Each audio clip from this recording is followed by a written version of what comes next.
बोलिए सरस्वती मैया की।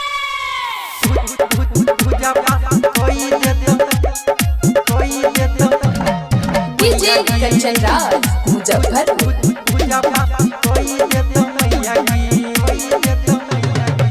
के दिन खातिर ये तो सरस्वती मैया की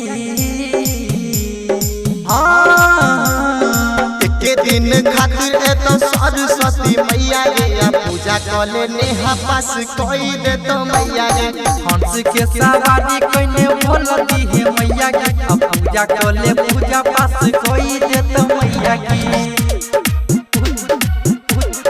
पूजा पास डीजे कंचन राज मुजफ्फरपुर। सखी सहेली संग सोई हे गे पूजा के थाली लगे आई हे गे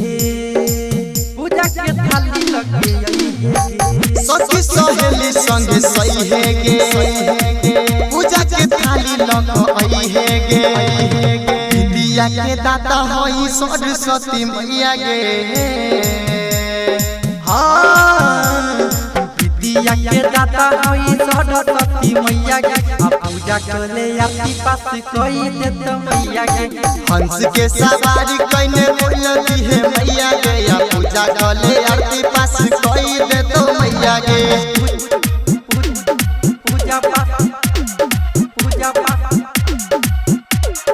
कोई दे तो डीजे कंचन राज मुजफ्फरपुर। किए न पास छौरी भेलही गे